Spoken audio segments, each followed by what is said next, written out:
trouver des challenges intrinsèques dans notre vie pour justement, dans nos routines, etc., pour les rendre plus faciles à être réalisés. Vous savez, c'est très important de justement, voilà, des challenges intrinsèques, on va dire des challenges dont on n'est pas, dont on est motivé pour soi, pour notre motivation.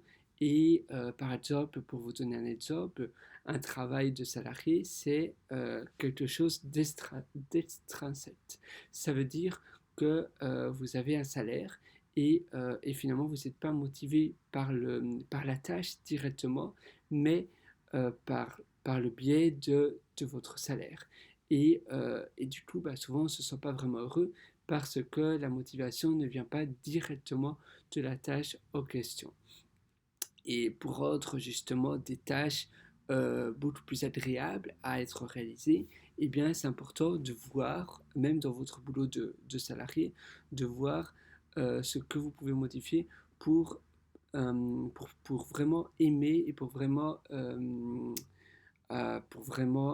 enjoy, donc pour vraiment profiter, mais pour vraiment savourer, on va dire, la chose, mais de manière intrinsèque, c'est-à-dire que quelque chose de direct, un plaisir qui vient directement de la tâche en question.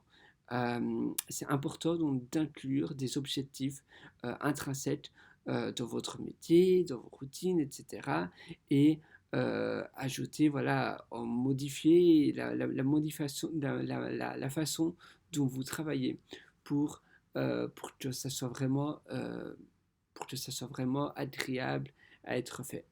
Vous savez, voilà, dans toute votre journée, essayez de vous remémorer, de passer en revue la journée d'aujourd'hui, la journée de hier, si maintenant c'est le matin pour vous, et essayer de voir toutes les choses extrinsèques. Il y a énormément de choses dont la motivation n'est pas directe et la motivation vient de quelque chose d'extérieur, de quelque chose d'autre. Comme je vous disais justement, voilà, votre emploi de salarié, certainement, n'est pas directement intrinsèque, sauf si c'est vraiment, vous êtes vraiment motivé à 100% et dont le salaire n'est pas quelque chose de primordial, mais votre motivation vient directement de la tâche en question. Alors là, c'est parfait.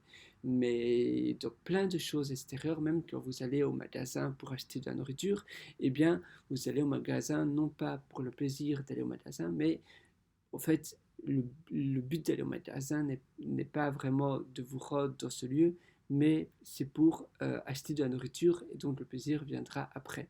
Donc vous faites quelque chose dont le plaisir n'est pas direct, vous voyez. Et justement, à long terme, ça peut détruire un peu votre vie et ça peut détruire la qualité des choses que vous faites. Essayez vraiment de vraiment vous mettre un plan d'action et essayer de voir toutes les choses dont vous pouvez modifier son aspect, dont vous pouvez modifier sa façon d'être faite pour pouvoir être faite de manière beaucoup plus agréable. Mettons, je ne sais pas, euh, si je dois me laver et que j'aime pas me laver. Bon, c'est pas mon cas personnellement, donc peut-être que je vais pas savoir bien vous l'expliquer, mais souvent les enfants, moi, quand j'étais enfant, j'aimais pas trop ça, me laver, etc. Parce qu'en fait, c'est pas un plaisir direct, c'est quelque chose d'extrinsèque également. On se lave pour après être propre. Et donc par la suite, on est peut-être content d'être propre. Mais le fait de se laver, parfois, nous parle pas trop.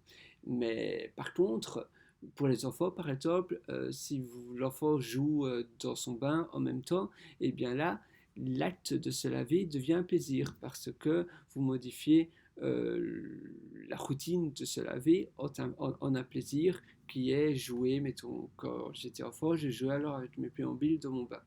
Et maintenant, j'aime bien prendre des bains pour me relaxer. Donc finalement, on va dire, voilà, je joins le- l'utile avec l'agréable. Et c'est important de faire de même pour toutes les petites tâches de la vie.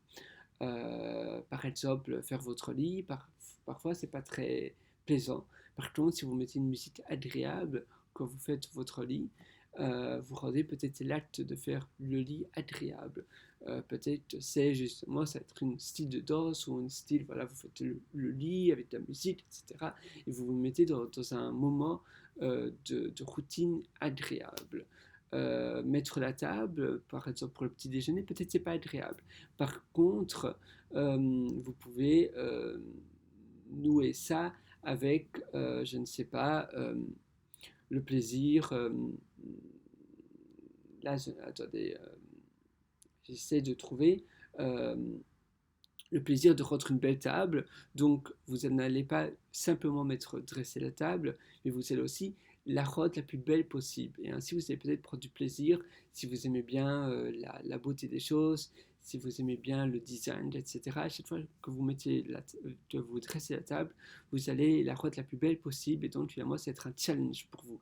Un challenge de la rendre, de dresser une table la plus belle possible. Peut-être après, vous allez prendre une photo de la table, la poster sur Instagram, etc. Et ça va être finalement une compétition avec vous-même pour dresser la plus belle table possible. Vous voyez, il y a mille et une manières de rendre une tâche classique en un challenge, en quelque chose de passionnant, quelque chose qui vous drive vraiment. Voilà, c'est tout pour aujourd'hui et nous on se donne rendez-vous dans une prochaine vidéo. Ciao.